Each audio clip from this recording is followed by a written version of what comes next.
Happy Wednesday to the world out there. Happy almost Thanksgiving for anyone on Twitch right now checking us out live.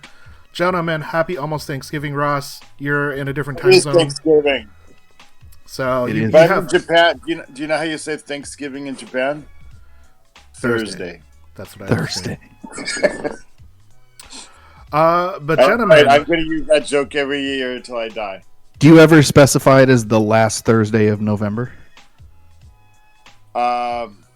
No, I actually, to be honest, I noticed that pattern surprisingly late in life. Guys, like some Thursday on Thanksgiving in November, whenever they decide to make it, but like really, really late in my life, I figured out that pattern. So yeah, we'll just move on. It's good. Gentlemen, it's been a while. Even though we were just talking about the Seahawks last week, we've had a long time, and we're going to actually kind of have a long break till the game is actually played. They played Thursday night. It was a really exciting game. I was really happy with the results.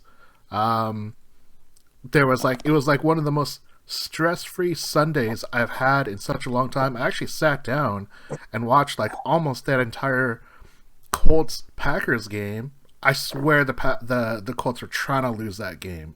I just don't know what they were doing on that last drive in regulation. But man, well, they were just showing respect for Aaron Rodgers, the greatest quarterback of all time.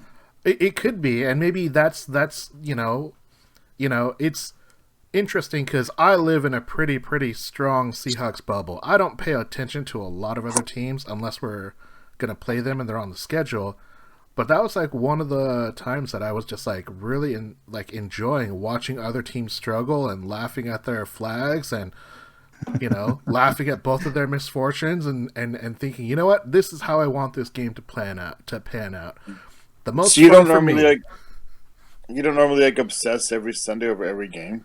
Well, I mean, I got fantasy football for that. So Tom Brady did me a solid, fantasy-wise. And we talked about this offline on our chat, but he did not help the Seahawks out. So I was a little upset with him by that.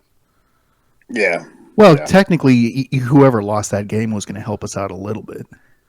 Yeah, that's true. But he wanted the Rams to lose a little bit more. Yeah, but there was no real wrong answer. Like, it was fine. At least one of them has to lose. Right. Because at this point, both teams are tied, and Seattle has the tiebreaker right now, with both teams at 7-3, with Seattle as the number 5. We lose our tiebreaker to the Rams because we lost to them, but I mean we have another games. We have another game. We just got to win. That is the benefit. Yeah, we have to win that game.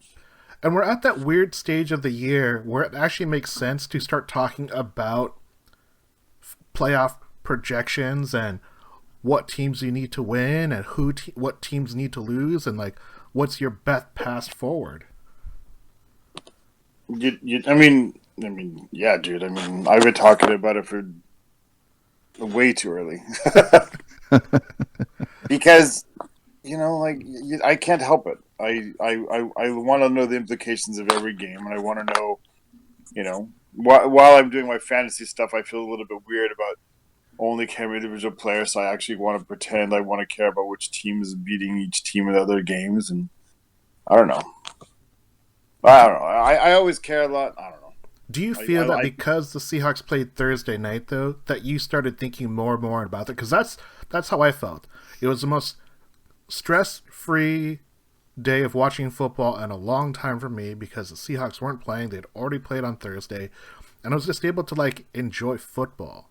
I don't know if that's what you guys felt, but that's how I felt. What it means for me is that it's a good night's sleep.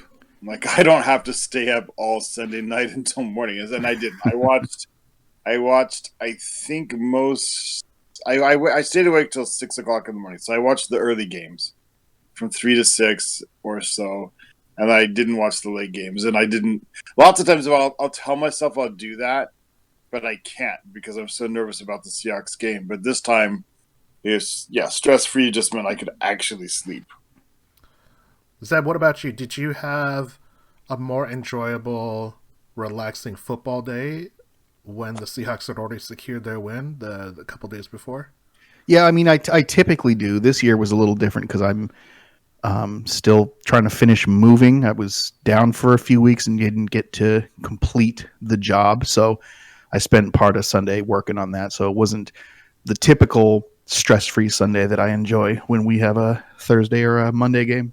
I feel you. I want to talk a little bit more about the game, but we got some topics. So just really quickly, we all predicted, I believe, a win for the Seahawks. It was, I think, a lower scoring game than any of us predicted from a Seahawks score. I think we were all in the 30s. Yeah. Were you surprised at how well that defense bottled up that run game? I was surprised. I mean, it was a pleasant surprise. I think we've all kind of felt like this defense has it in it to play that way. It's like, let's not pretend that they're world beaters. They played a solid game. And I think we've all thought that they could do that, but for them to actually do it was a bit of a surprise. Yeah.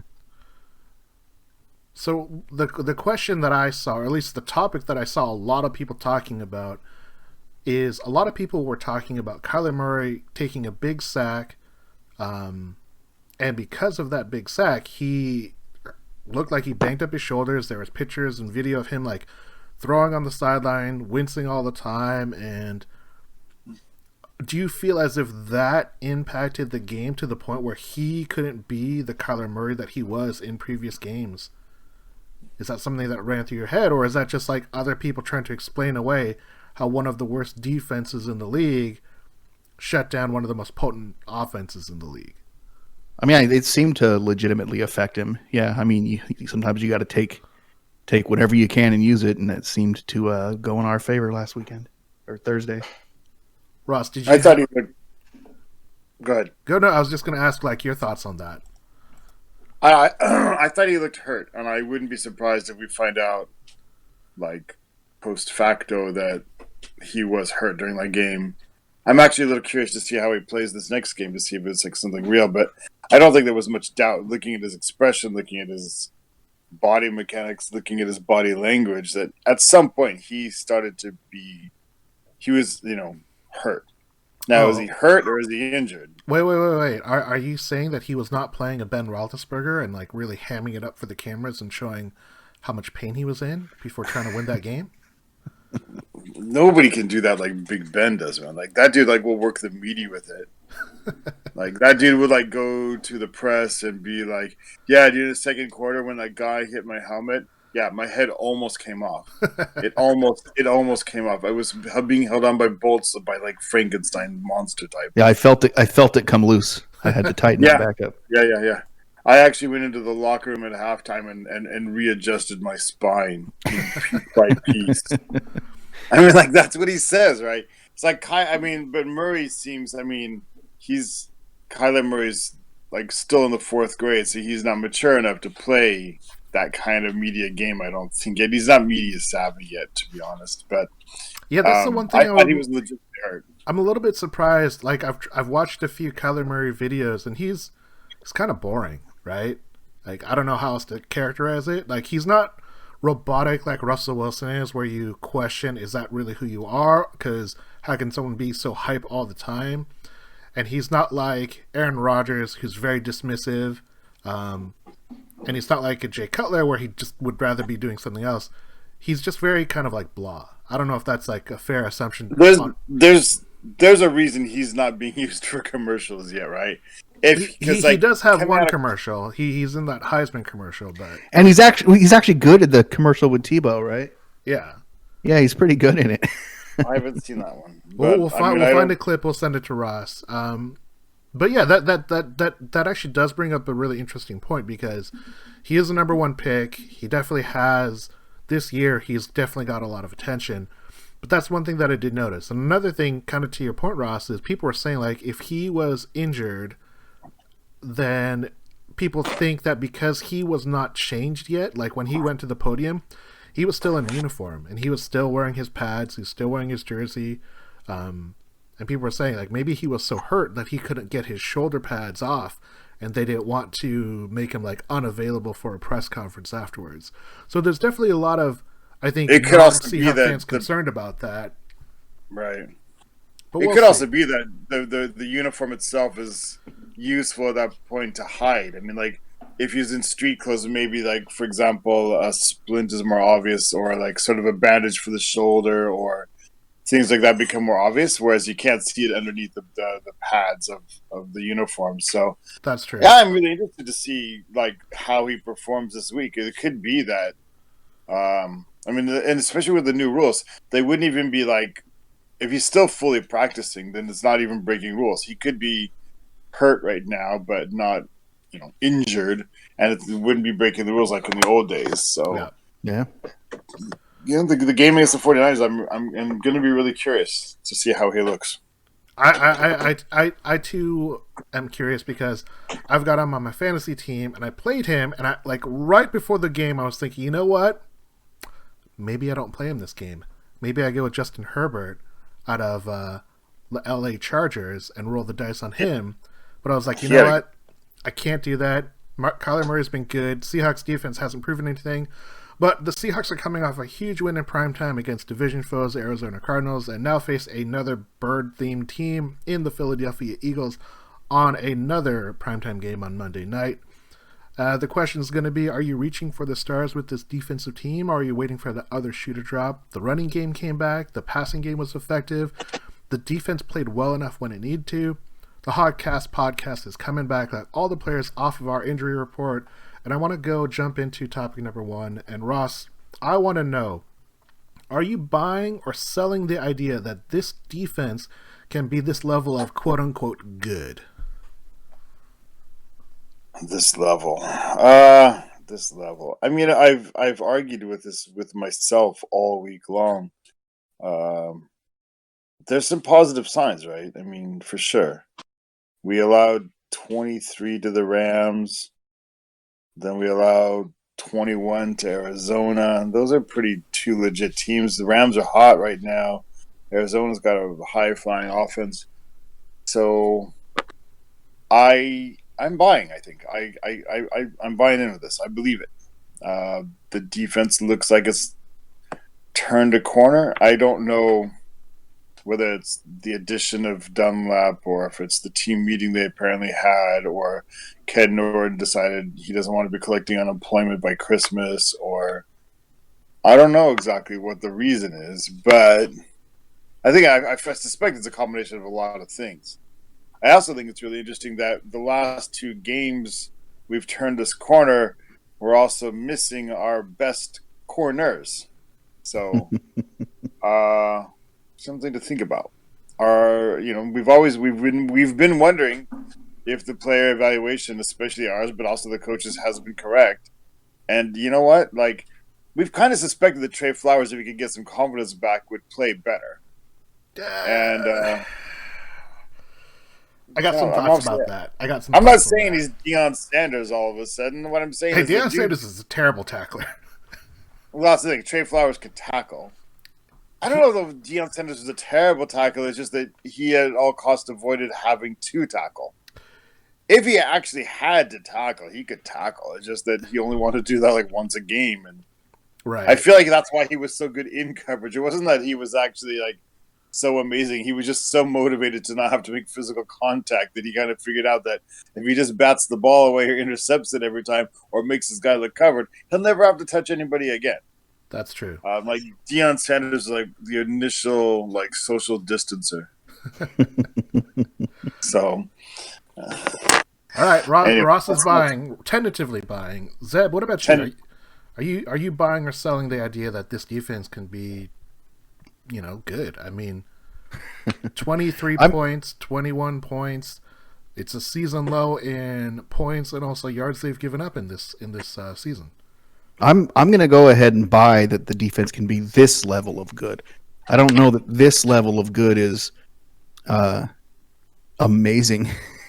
I think all we need is this defense to be middle of the pack good, and I think these last 2 weeks they've kind of been just about there, especially against the Cardinals on Thursday. So I'm buying it. Yeah, we're getting healthier.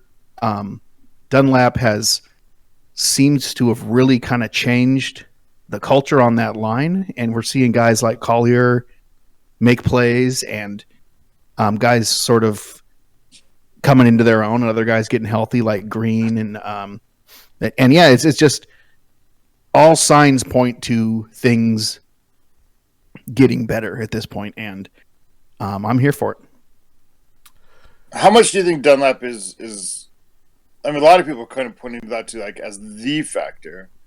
How much weight do you give just him? If it's not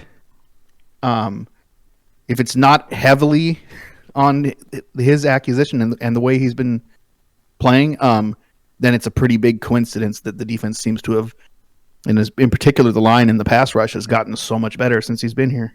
I'd have to agree with that, because you look at that final play on 4th and 10 where Cardinals take 2 shots, and they were highly contested shots, so credit to the defense for blanketing two corners on or 2 safety or 2 defensive players on the one person that was going to catch that ball.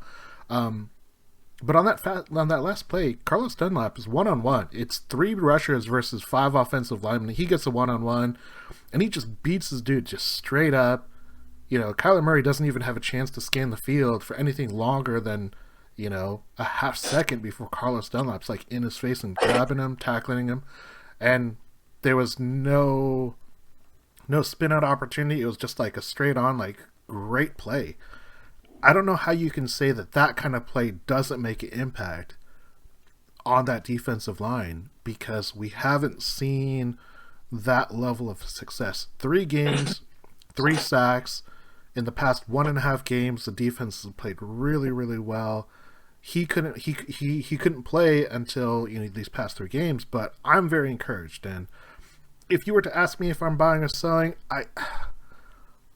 my heart wants to buy, but I think my head is saying you have to sell, because it's only been a game and a half. But has it? I mean, like, because here's the thing. This is the way I'll surmise it, and then Ross, I want you to question me here. I will question you. There was a phase in that game where the Seahawks were very comfortable leading 13-7. I believe that was the score at half. And what happened is Seahawks then gave up back-to-back long drives. Now, the defense extended those drives because of questionable penalties. There was the Diggs penalty that I thought was... It's one of those, like, by the book, you have to call that a defensive player. But at the same point, the defender doesn't know that the player's caught the ball or not unless he's looking at the entire field, which is unreasonable. So there was that one drive that just got extended by boneheaded penalties, and I really think that the referees in that game were terrible. But you also saw examples of Trey Flowers, and we talked about this a little bit earlier. His tackling has become a little suspect. It was like a 3 and 10. D-Hop gets a pass like 7 yards on like a quick turnaround route, a curl route, or whatever you want to call it. Trey Flowers has him, would have stopped him short of the first down marker, and he just slips through his hands. So as long as Trey Flowers is in a position where his best skill is tackling and he's not able to do it, I'm very concerned, because the way that we see this defense being attacked is that teams will go for the weakest link, which is Trey Flowers, which is comeback plays, which is screen plays, which is, mass protect, send your guys deep on the sidelines and have them come back because our DBs are giving them 7 and 10 yards of cushion all the time. So that's why my head says we have to sell right now. I mean, I get that. There's a lot of truth there. It's funny because I was a person who was very, very down on Trey Flowers, as you know, early in the season and mid-season and whatever. One of the people pointing out that, tackling used to be a strength and now he can't even do that. And yeah, there was the play with, like you talked about, against Hopkins where he gave up something, but I want to say that that's DeAndre Hopkins, and that's going to happen to anybody sometimes. For sure. That's why he's Hopkins, right? I feel like Trey Flowers has turned a corner a little bit. I don't know exactly why. I don't know if they've actually got him a sports apologist. One thing I Go want ahead. to say though, Ross, to his credit, DeAndre Hopkins was not the most targeted wide receiver in that game. The most targeted wide No, not at all. receiver was Larry Fitzgerald. So the Seahawks definitely were doing something, and that is some credit to Trey Flowers, because D-Hop only had 5 catches for like 51 yards in that game. Yeah, exactly. I mean, 5 catches isn't like nothing, but yeah, it was mostly under control. I was really worried. At the same time, since we always talk about it, fantasy had me excited because I had DeAndre Hopkins, but, and I didn't even hesitate to start him. But whatever, it didn't work out. But that was a good thing for the Seahawks. And I'm going to get some eye rolls here. I'm going to bring up Russian literature. One of my favorite examples I've talked to somebody else lately about in a completely different context is the Anna Karina principle. I mean, you guys are Russian literature majors, right? No? I've read all of them. You might have to refresh me real quick. What are the cliff notes? Okay, so the Anna Karina principle in the novel talks about, again, this is funny that it comes up because I was recently talking to my friend about this in a completely different context. But in the book, it says that all happy families look alike, and all unhappy families are like unhappy in their own way. And the reason is because you have to have like 20 things go right or 50 things go right to have a relationship go well or to have a family go right. But if any one thing doesn't go well, then it can look bad, right? Right. And that can be like in one-on-one relationships as well. I think as I was thinking about that this week, I think that applies to NFL defenses sometimes as well. And that's why I think that's why I was kind of implying maybe it's not just Dunlap. There have been things that have gone right for the Seahawks on defense here and there all season long. And I just think, for example, we had a game where we had 7 sacks, but there was no other pressure and the coverage was falling apart. We had games where the coverage seemed kind of okay, but there was literally no pressure at all. And you can't cover for 5 seconds in the NFL, right? We've had games where we kind of questioned, what's Bobby Wagner doing? Is he losing a step? Is he worth his $18 million anymore?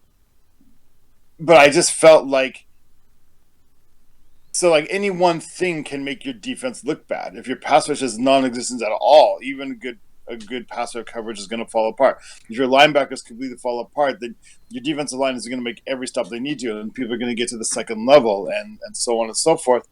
I just feel like a combination of things these days seem to be coming around. LJ Collier, he's never going to make a massive sack artist. He's not meant to be. He's not like the Leo. He's the other guy. He's got 2 sacks. Sack last week. He's got 2 sacks this season. I think 2 out of the past 5 games, maybe.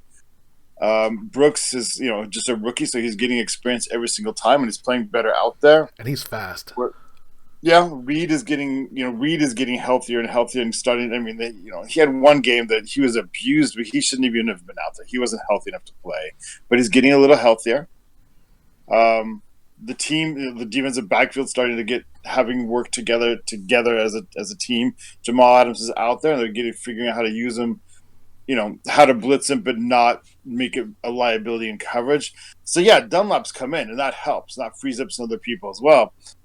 But I don't think it's just that dude. I think things just late season starting to gel, and I think that's often a pattern with Pete Carroll's teams as well. By the way, I think Pete Carroll's defenses do late season come around. I think that's definitely a possibility. Tony chiming in on the chat here saying, in my best Monty Python Holy Grail voice, they're getting better. I don't know what that sounds like. It's been too long since I've seen that movie, so defense is definitely getting better. But let's move along. I want to talk about topic number 2, because we are on the flip side. We're going to talk about the offense.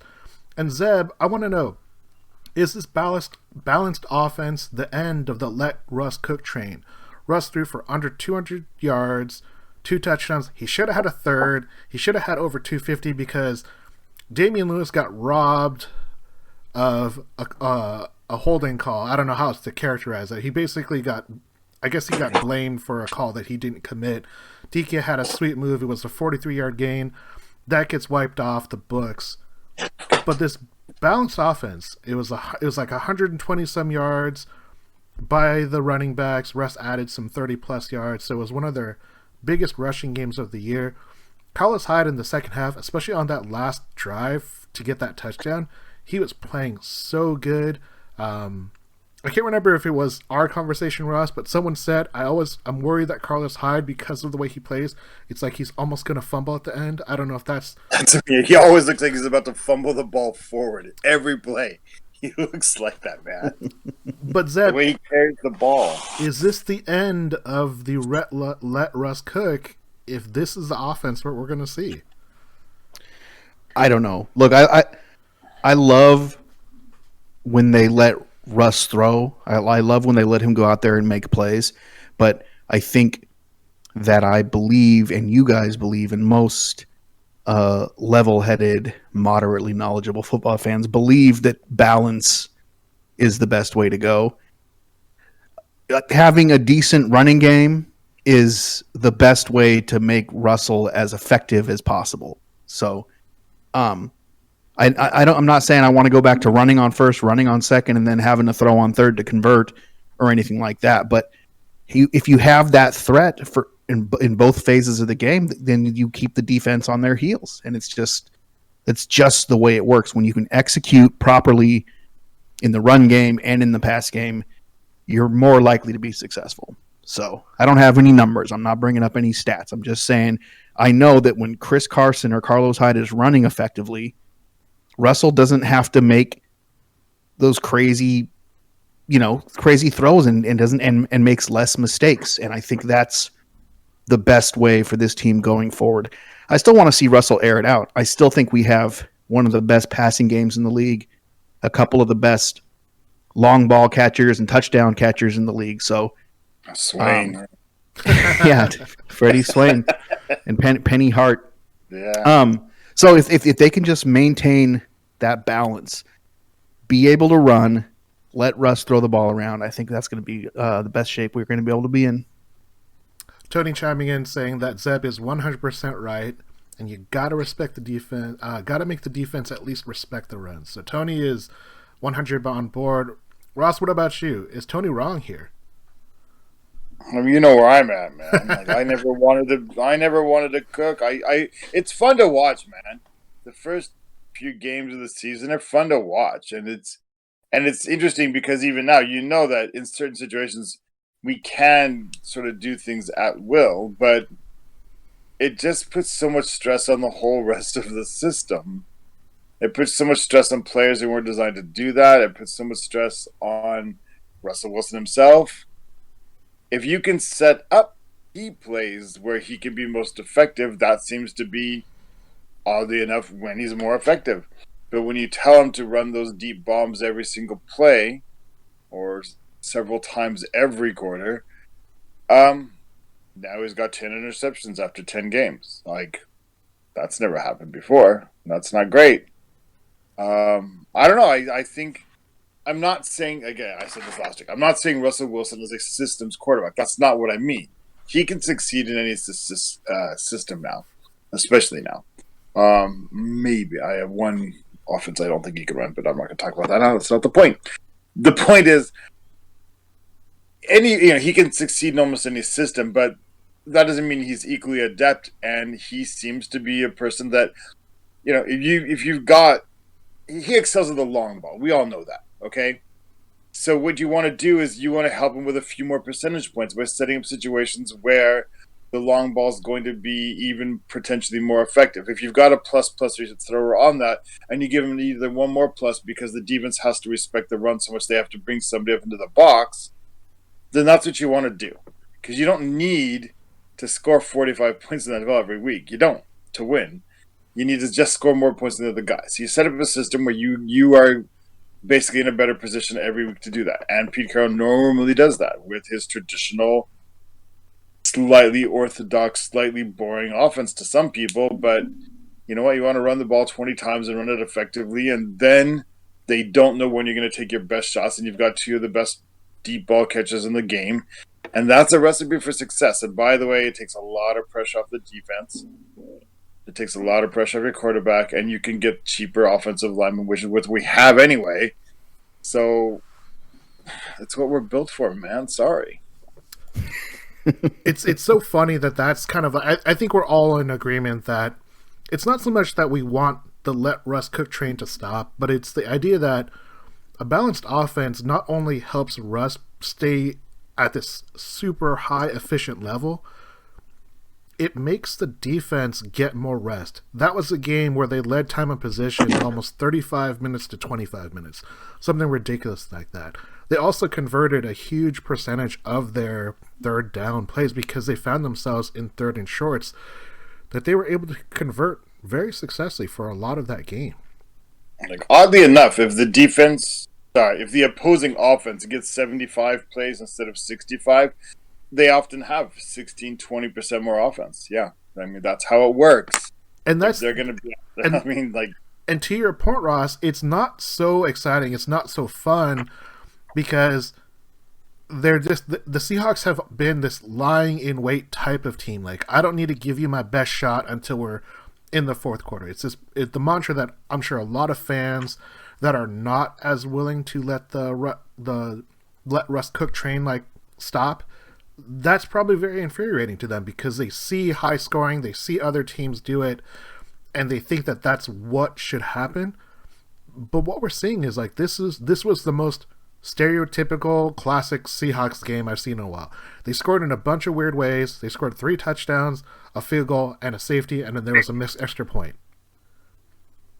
And it was classic. And even though Kyler Murray had the ball and they were moving it on the last drive, I wasn't really worried. I kind of thought the defense was going to stop, which is confusing because I don't normally think that, but the defense has had stops at the end of the game.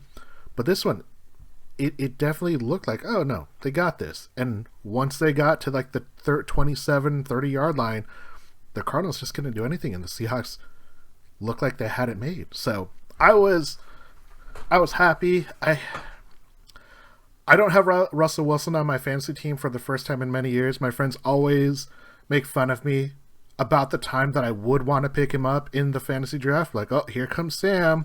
It's going to take Russell Wilson. And I say, well, you know what? Screw you guys. I am. This year I didn't because I thought I was going to get him in the next round. So my good friend Brian, who's won my league 5 times out of the 14 years we've done it, it's ridiculous. Dang, he's like a Patriot.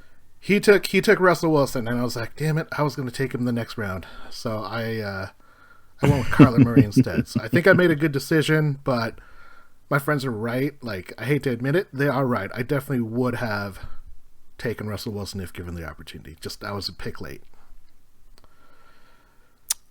Rest in peace. R.I.P. But here's a question that I'll ask about you. One thing that I noticed was Bo Scarborough, DJ Dallas, Carlos Hyde, they all ran the ball effective, which I don't think we've seen in a game this year, where 3 running backs, when they touched the ball, were all successful, minus that one weird fumble toss play that the Seahawks had at the end of the drive where they kicked the field goal. But I was really impressed with the running game that they displayed because they ran really, really well. So that was something I was really, really happy to see. It was nice. It was good. Too bad the dirty play took Bo out the game and probably out the rest of the season because he wasn't looking half bad out there. Yeah, that's really unfortunate because he was just activated for that game, I believe, too. Yeah, that's that dirty shit, man. Nonsense. It's always good to have a running back on your team named Bo. So Bo knows. Bo knows injured reserve now. So yeah. Bo don't know the splits. Nope. That was definitely brutal. If you had to do the splits, if you were forced physically to, how long would your rehab be? I would actually die. I would actually die from it. Zeb just said, kill me now. We're not going to come back from this. Put me down like a horse. I think if I was forced, physically forced into the splits, I could rehab myself back in 8 months. That 8 months. Okay. So you'd be ready for next season. You'd be ready for training camp. Okay. True. I just had to jump over. This is going to sound dumb. I jumped over a bush for the first time in probably 35 years earlier this week, and I strained both my thighs. That is. And I exercise regularly. I'm not in great shape, but I exercise. I go to dodgeball every week. I do stuff. But I had to I was taking a shortcut to our friend's house, and then all of a sudden I thought there was going to be a clear way through this bush, and there wasn't, like, for many yards in every direction, and I was just like, I guess I'll jump it. And I look like, like when a cat thinks it can jump but it's not sure, so it does like that pause thing. I did like 8 times. I was about to jump. I looked for, like, is there any other way? I finally jumped and I made it, but yeah, I completely strained my thighs. Anyway, wow, a little personal story. Tony's saying, "Ha ha ha, getting old sucks." That's very much true. It was like it's like a jump when I was like, if I was 10 years old, I wouldn't have even thought about it. I would have just done it, right? But I'm pushing 49 in a couple of weeks here, man. Holy crap, man! It felt like I won the decathlon when I finished it, though. At what cost? That's what Tony wants to know. Let's move on to topic number 3. This is the Hawks Cast Corner, where we do focus on the NFC West. And as we mentioned earlier on the podcast, we were talking about this is a stage where a lot of people, myself and Ross and everyone else included, you start talking about playoff seeding. You start talking about, hey, what's going to happen? So, Ross, I want to know, will the Seahawks forget that early loss, their earlier losses in the division? Because right now they sit 2-2. The Cardinals have 3 more division games. Seattle has 2 more. So the best Seattle can do is 4-2. The Cardinals, if we end up with the same schedule, even though we're tied 1-1, it goes to division head, and Arizona could get to 5-1. The Rams are also doing quite well. We have another game with them, and we have to win that head-to-head. But are the Seahawks going to regret those early losses in the year? When it all comes down to it, I don't think we're going to feel good about them, but I think it's not going to matter. The Cardinals are a game back now, with more games to lose. And the Rams were, officially behind, but again, it's a little awkward when you discuss that because we've only played the one game with them. Rams have 4 division games left too. The Rams have a pretty easy schedule as well, to be honest. But and they're red hot right now, but it's hard to stay red hot the whole time. And they have some abnormalities, there's some anomalies in the schedule that we don't know the meaning of. Like, they lost to the Dolphins. They lost to the 49ers. They lost to a beat-up 49ers team. So I know the Rams are on fire right now, and my gosh, did Cup look good the other day. But I don't know if I really completely buy that they're going to be completely still on fire 6 weeks later from now. I don't know. This game this weekend, the Rams and 49ers, is going to be interesting. 49ers are getting a little healthier. So I think in the end, actually, we're going to have... Sorry? A little healthier. Yeah, a little healthier. They actually have like some running backs and wide receivers who have played in the NFL now, so which is always good. The Rams have to play us one more time. They got to play the Cardinals one more time. They got to play the 49ers. They have to play the Cards twice. Yeah, they have to play twice. Twice. They play San Francisco at Arizona, to England, Jets at Seattle, and then Arizona at home to finish out their year. Yeah. They play the Patriots, the Patriots aren't a good team this year, but I still feel like any given Sunday, the Patriots are still potentially dangerous. They do have a gimme with the Jets. So yeah. I feel that they have one gimme. They've got no for sure losses. I just feel like the law of averages, we're going to finish the season ahead of them, so it's not going to matter. That's where I'm at. Yeah. I see them at 11-5, and I see us at like 12-4. We can get there. 13-3 would be awesome, and it's there. It's available. It's available for sure. It's an option. Be 12-4. Like, I feel like if you're 13-3, then the law of averages of bad games or disappointments is going to catch up, and we're just going to fail early in the playoffs. But I feel like we go 12-4 and get a loss out of the way. I mean, that's not how it works. It's a complete logical fallacy, but I'm just going to roll with it anyway. We'll take my chances. Take my chances. Because, like, if you're saying 13-3, that means we win 6 games in a row. Then you're hoping to win 1, 2, depending on how the seeding would go. Do the Saints fall apart a little bit? That means you're thinking you're going to win 3 or 4 more games in the playoffs. That would be 10 games in a row. Do we think we're going to win 10 games in a row? I don't see why not. Okay, I mean, as long as we're on that trajectory, might as well just win them all. The Steelers have done it. The Dolphins have done it. I mean, like right now, the Steelers are doing it.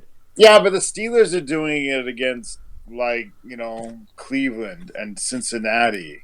We have to do it against the Cardinals and the Rams. Cleveland's 7-3. I mean, that's 7-3 is less solid than any smoke ring I've ever seen, man.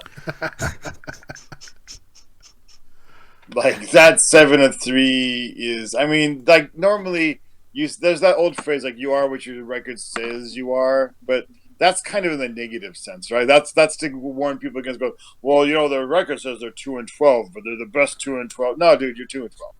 But on the positive side, sometimes, like, Baker Mayfield hasn't thrown for 200 yards in a game in, like, weeks. Here's a great stat. The only team that the Browns have beat with a plus 500 record is Indy, and that was back in week 5. Yeah, I mean, again, I don't. Man, I sound like such a hater of Cleveland, but I am. I'm a hater of Cleveland. Sorry, I don't buy anything that ever happened. I never bought it 2 years ago when people were like, I was the holdout on the whole, like, oh, they're going to the Super Bowl because I have Baker Mayfield and OBJ and Landry. I love Landry. I feel bad for him being on this team. He's in his streak of 100 catches in a row, and every season's going to die, but true because Baker Mayfield sucks, but he makes really good commercials. I love his stadium commercials, man. It's not bad. He's got pizzazz. Zeb, I want to know. He's got a post-NFL career. Zeb, I want to know: will those early losses, especially to the Rams, to the Cardinals, will that haunt the Seahawks? Well, look, Ross could be exactly right, and if he is, I'll be happy. But I mean, division games are the most important games during the regular season. If you're putting weight on individual games like that, if you can win your division, you're putting yourself into a better position in the playoffs. So the better you can do in that division, the better off you're potentially going to be. So we're in position to finish strong, but we have 2 division games left. And both those teams are looking pretty good and dangerous to me. I mean, I'm always scared of the stupid Niners for some reason, no matter how bad they are. But like you said, they're getting healthy. So it could potentially come back. We got to win this division. We really want to win the division. And if those losses are the reason why we don't, then we're going to regret it. But here's one more thing. Sorry, I don't want to cut you off, but I just. Go for it. I mentioned probably my 2 most important points, and because that's how things go. This year, there's only one team that gets a bye. That's the number 1 seed, and if we lose that, it's not going to be to the Rams or the Cardinals. It's going to be to the Saints because they're 1 game ahead with 6 games. We can easily catch them, but theoretically. And the other thing is, come January, do we think there's going to be fans in the stands? Not in Washington.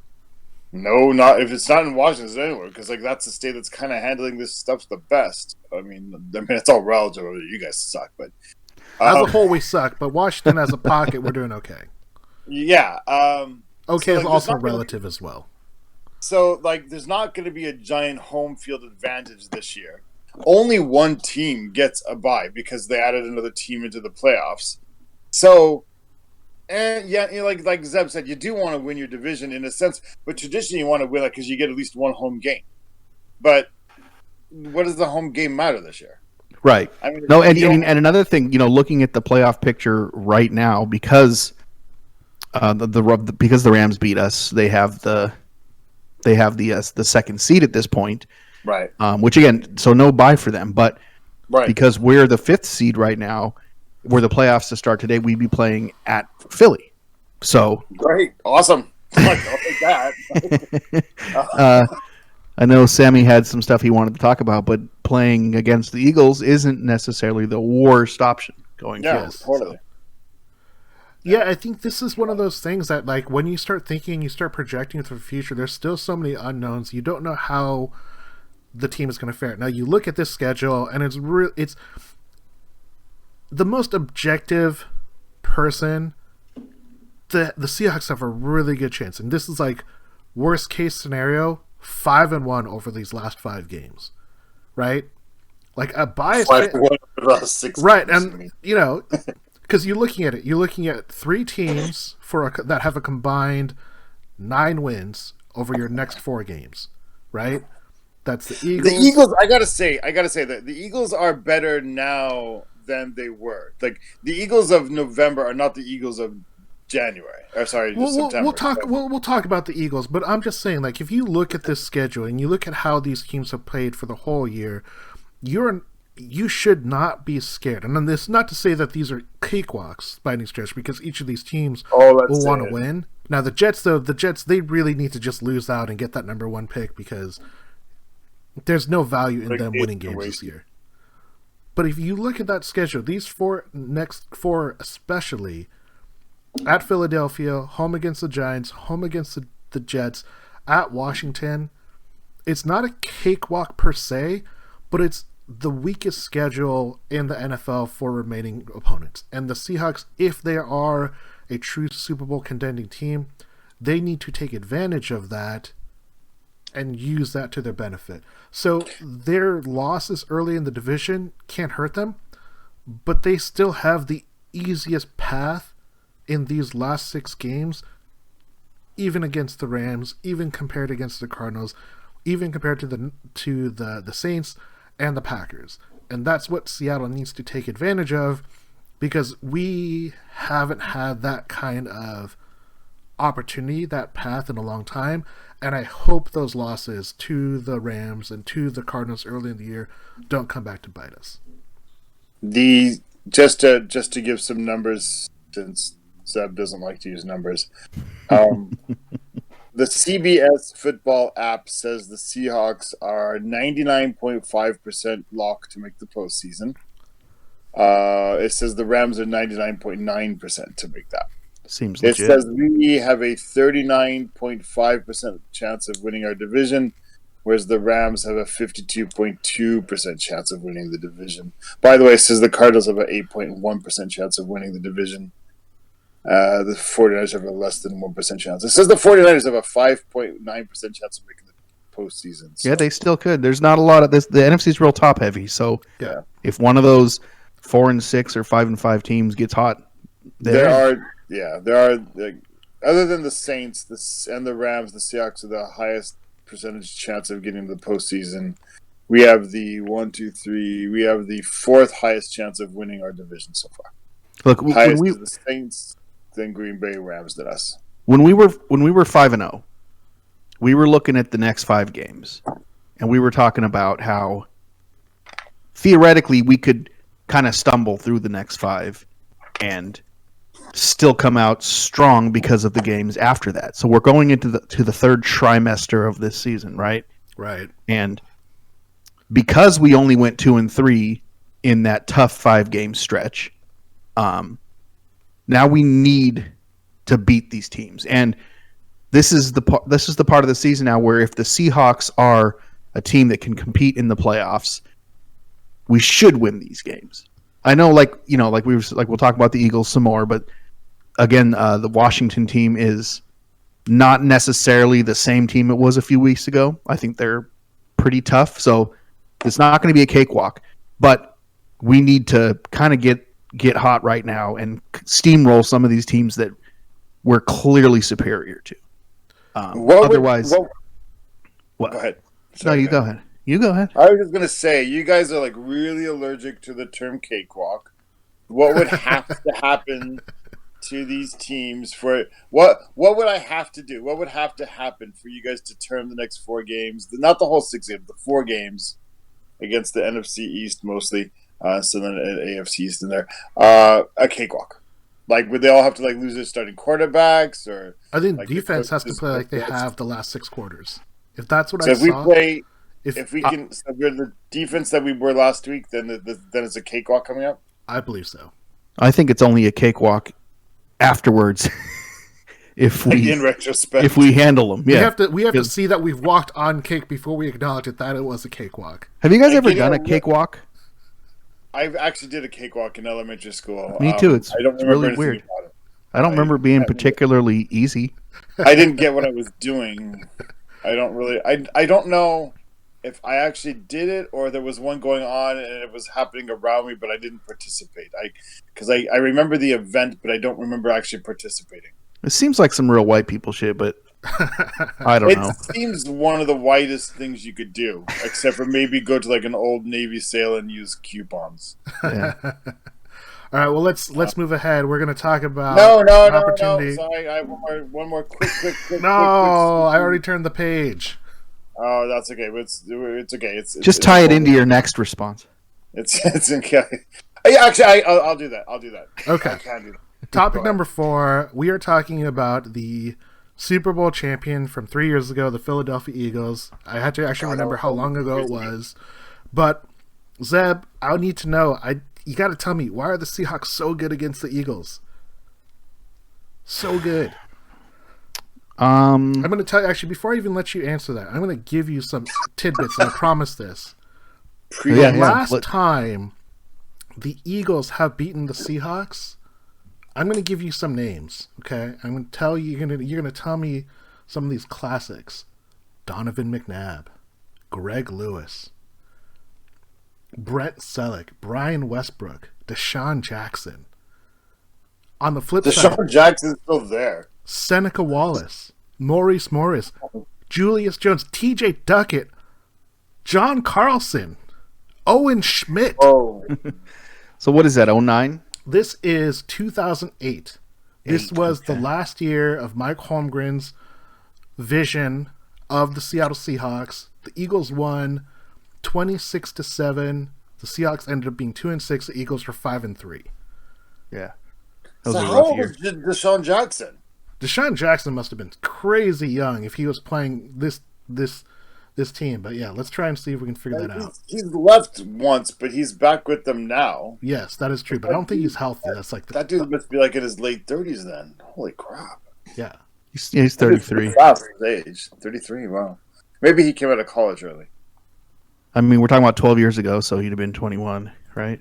Yeah. He could have been 20 even. It was his rookie year. You're allowed to leave college pretty early, and people. It was his rookie year. Yeah. Huh. Wow, that's interesting. So that's a good person for them to have on their team. Like he can like give the speech, going, "I remember beating the Seahawks. I tied an onion to my belt before the game, which was the style at the time." Anyway, classic. Why are the Seahawks so good against the? Are we particularly good against the Eagles? So I mean, that win to 2008, it goes back 6 regular season games and 1 playoff game. Yeah. So like Russell Wilson is 4-0, and then Pete Carroll, and then 1-0 in the playoffs, so that's 5-0, and then there's 2 other wins, I believe.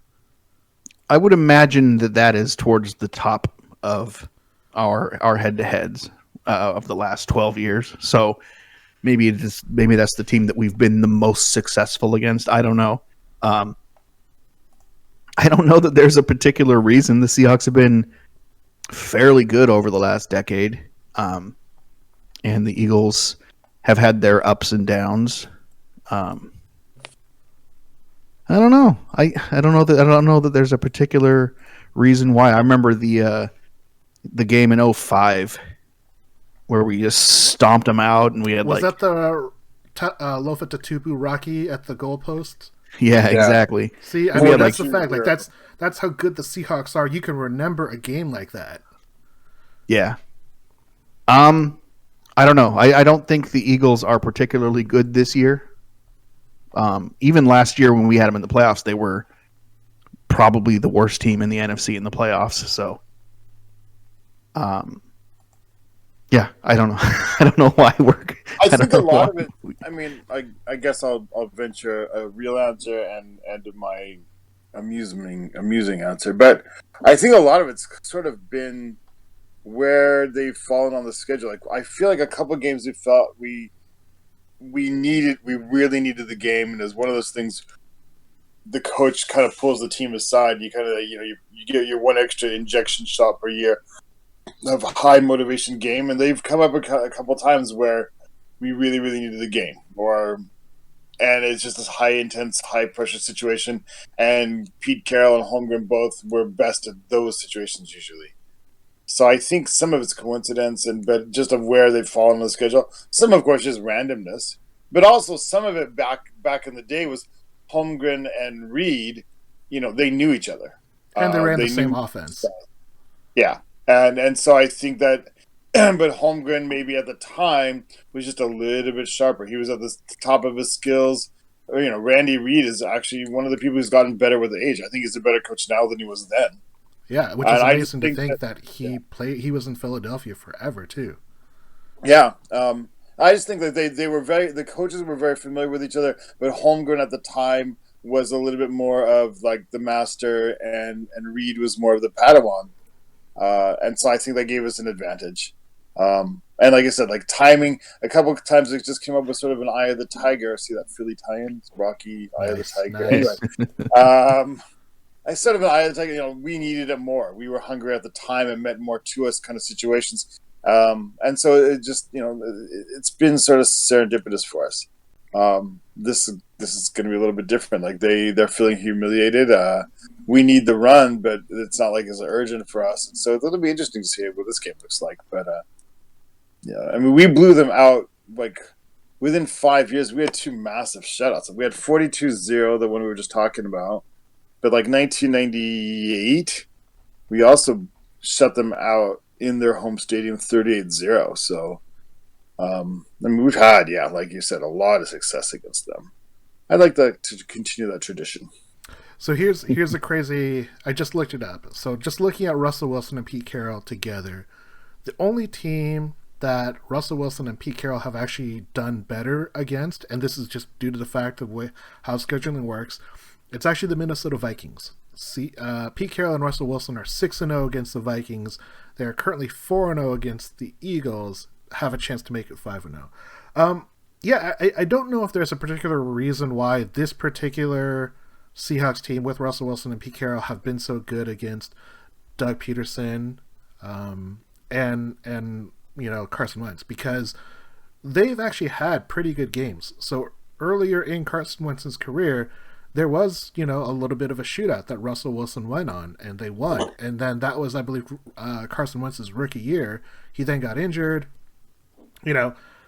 Russell Wilson is the only person in that Super Bowl year where the Eagles won, where the Seahawks actually beat both teams that were in the Super Bowl. They beat the Patriots and they beat the Eagles. So it's kind of weird. I don't know if there's like a particular reason, because this has spanned so many years now.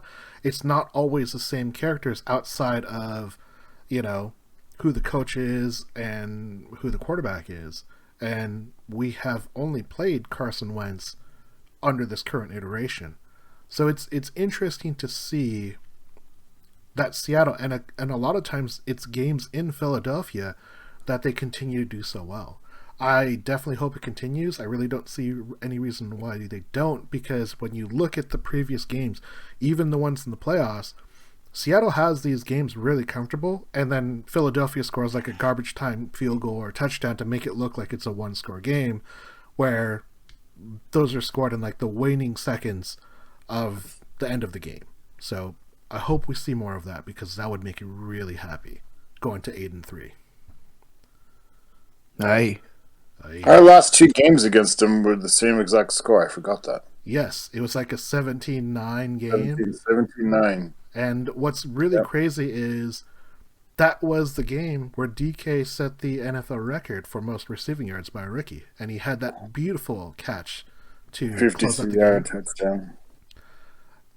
I wasn't even talking about the touchdown. The touchdown was also amazing. But I was talking about it was 3rd and 10, and then Wilson throws like a jump go ball to DK. DK basically jumps like 30 feet in the air and just cradles it and starts waving peace signs at everyone in the stands as they get to walk off the field and take a victory meal.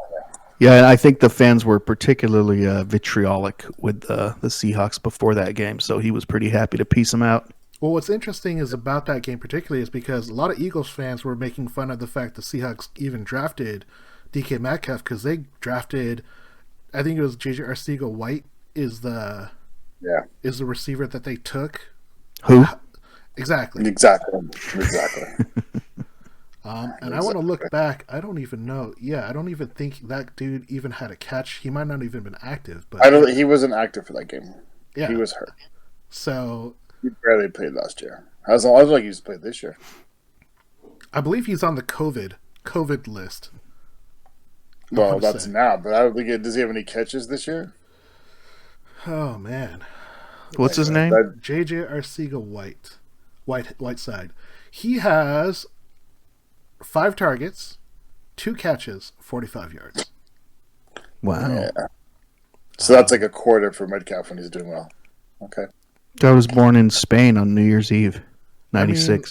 Last year, he had 10 catches. Yikes. Yeah, so... Big old 10-burger, huh? Yeah, that's rough. Yeah. Yeah. So what's up with Carson Wentz? What's wrong with that dude? I don't know. I think it's just that entire team is bad. It makes it worse because his offensive line is bad and his receivers aren't very good, so it makes him look worse. I don't think he's a bust. I don't think he's terrible, but he's having an awful year. I really don't know how else to characterize it. It's so weird. That team was the class of the league a couple of years ago. Doug Peterson was the smartest, the most ingenious coach. They seem to really set up for a long success run. I thought it was going to be them and us and the pack for a while. But here's the thing, though. With the way that they are structured, or especially this season, the Eagles could still win that division easily. Well, the way they're structured, the way the NFC East is just a bunch of garbage. I mean, at this point, I don't think you could really say statistically that any one team is better because they all have 3 wins. It's really sad to say that. I just feel like the Eagles have a bit more potential there. Like they still have, like Washington might be better off with Alex Smith, to be honest. Like once he gets back into it, I mean that dude's still coming back from like having reattached his leg after the tiger bit it off or whatever. Yeah, that's what happened. He didn't have a leg for a while, right? So pretty much, he almost died.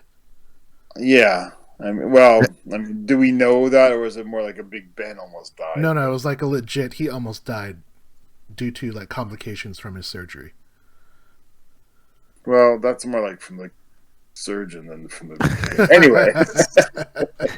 Go to a better hospital. Hey, that Washington defense is looking pretty good too. So they are. I was going to say they've got. It's funny that the NFC East sucks so bad because each team seems to have a couple bright spots. Dallas is. I mean, they've got a bit of a problem at quarterback, but they've got tools around Andy Dalton, so you'd think that'd be okay. Their defense, I don't know what's happened there. And Washington's, they like I said, like they have a pretty good defense, man. The fun thing is, we're going to be able to talk about all of those NFC East teams coming here pretty soon. But that is going to close it out for topic number 4, and we are going to go to some predictions. So, Zeb, I want to know, what is your final score, Seahawks at Eagles? 37-23. Nice. It's a big score. Yeah, I'll take it. Ross, what are you thinking? 17-9. 17-9. That would actually be so beautiful if that's what happened. I would just be like, wait, are we just reliving the same game 3 times? It's a Groundhog's Day version of this game. My COVID life. It's Monday night. I think we're going to see, or at least I'm going to project what I want to see. And I'm going to want to see a little bit of ball control. We're going to try and control the clock. So it's going to be a lower scoring affair. It's going to be 24-15. That's what I'm guessing. What did Zeb say again? 30 what? 37-23. Why do I even ask? That's what you're always saying. Okay. No, it's not. So statistically, Carson Wentz leads the league in sacks taken with 40. Russell Wilson's not that far behind at 33, I believe. Who gets all the stats that say Carson Wentz sucks? It's really embarrassing to bring him up because Russell Wilson's right behind him. At least in this category, who's going to take more sacks, Zeb? Is it going to be Russell Wilson or is it going to be Carson Wentz? Carson, we're getting after him. Ross? Oh yeah. Dunlap, 2 more. Here's a crazy stat for you. 32 of the 40 sacks, Carson Wentz, they happened 4 seconds after the snap. 80% of all of his sacks are coming 4 seconds after the snap. That's ridiculous. Throw the ball, dude. Yeah, get rid of it, man. Yeah, I mean, Wentz, I don't see all of a sudden the Eagles fixing their offensive woes. I hope that this is a game where the defense just eats up that offensive line and like they can't do anything. He's no Aaron Rodgers. Aaron Rodgers decides to throw the ball away pre-snap. Yeah, so. that's these mind games. Carson Wentz is leading the league in turnovers as well, which is another good sign. Again, like I'm saying, like Russell Wilson's like right there. Actually, he's ahead. He's much further ahead than Russ, even though Russ is up there. I think it's like 4 or 5 that Wentz has a lead on him. Well, that's because of the fumbles, right? But correct. But I mean, Russell's got some. Yeah. What happens? What happens first? A Seahawks touchdown or a Seahawks forced turnover? Touchdown, first drive. Nice. Ross? Oh, you know what? It's going to be our first pick 6 of the season. Lofa? Lofa. Right? Andre Dyson? Out of nowhere and just like Rocky's the goalpost again? Is Andre oh my Dyson? God, they could totally do a tribute if somebody gets one to do that. That would actually be wonderful. I would like to see Brooks get his first career interception and pick 6 this game. He doesn't fall into coverage that often, but he does sometimes. And he's not particularly good at it yet, but he's getting better. That'd be nice. I would love to see Brooks do a Lofa Tupu, what's it called? Homage. Like yeah, right there in the end zone. Yeah. I think the Seahawks are going to try to play strong, so I'm going to give the opportunity to the defense. They're going to win the toss.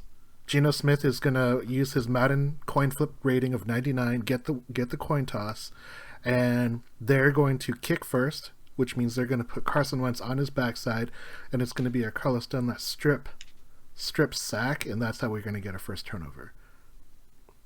Zeb, over under, are the Seahawks running backs going to get over 150 yards? Chris Carson is practicing. Carlos Hyde is practicing. Rashad Penny's getting closer day by day. Over Penny's under next. 150 yards. 150 yards? Yep. They were at like 125 last week. On a Monday night in cold Philly. I'll say under. Under? Ross. Yeah. Just a second, I'm checking the weather in Philadelphia. I'm going to go over, but I do want to check the weather. Let's see, Philadelphia. Philly's allowing 133 per game. So for what it's worth. Philadelphia on Monday, it's going to... Ooh, it might be raining. Oh, sure hope not. Let me turn this to Fahrenheit for you guys. Hold on a second. So I can tell you. Fahrenheit. Fahrenheit. Where did I just put Philadelphia? Okay, hold on a second. So Philadelphia, let's get it going, Ross. Okay, Philadelphia. Here we go. Philadelphia is going to be on Monday. Going to be 59 degrees is the high, 46 is the low. So it's going to be a chilly night. 80% chance of rain, but I don't know what time of the day yet. So it's going to be wet, probably, and cold. I'm going to go with a lot of running there. 180 yards. I think the running game is going to be key. I don't know if they will get there. I think that they're going to be a little bit under, maybe around the 130-ish range, but I think that it's going to be vital to their success. Zeb, over under 225 passing yards for Russell Wilson. Well, taking the rain news into account, I'm going to say we're going to get a clearing, and it's going to be dry for most of the game. Luckily, DK is going to have a big game, so I'll go over. Ross. Hard because 225 sounds like a lot, kind of, but in the modern NFL, it's almost nothing. The rain scares me. What if it rains? Russ kind of sucks in the rain. I'm gonna go with Zeb's weather there and say that we get a clearing at night, and we're gonna go slightly over, just slightly, just a touch over. Just a touch. Meteorological adeptness of Zeb. Yep. I think this is a game where the Seahawks are going to kind of control what they want to do, and they're not going to need to take shots. They're just going to control the clock, run quick plays, just like peck the Eagles to death, so they're going to get under 225 yards. I could see that easily. And the final prediction for the evening, this is a topic amongst the Philadelphia crowd. Zeb, yes or no, Carson Wentz gets benched either in this game or shortly after this game? Yes. That's a strong, quick answer. Let's see what Hurts has. It has Hurts. Ross. Is Hurts a rookie or is he a second? He is a rookie, I believe. Here's a funny story. So I forget who said it. I think it was some NFL person, some insider, and the question was: should the Eagles bench Carson Wentz for Jalen Hurts? DJ Dallas and DK Metcalf both replied to that tweet or that Instagram, and they both said yes, that they should bench Wentz. Wow. So NFL people found DJ Dallas and DK Metcalf's response to that question. Well, that's interesting. It's I don't know. I have like an old man answer. It's almost like you gotta. He should get benched during the game if he's doing badly and he's going to do badly. So you might as well find out who else you got. I don't know, like benching a quarterback these days in the generation of keeping people's self-esteem up is like a bigger deal than it used to be, and like people hate to do it, but like in the 80s it happened like almost every game. If you got to the third or fourth quarter and you were losing by a lot, it wasn't like a weird rare thing and nobody like took it personal and nobody even questioned who was the starter the next week, but you just figured the number 2 guy is also an NFL quality guy and just give him a shot.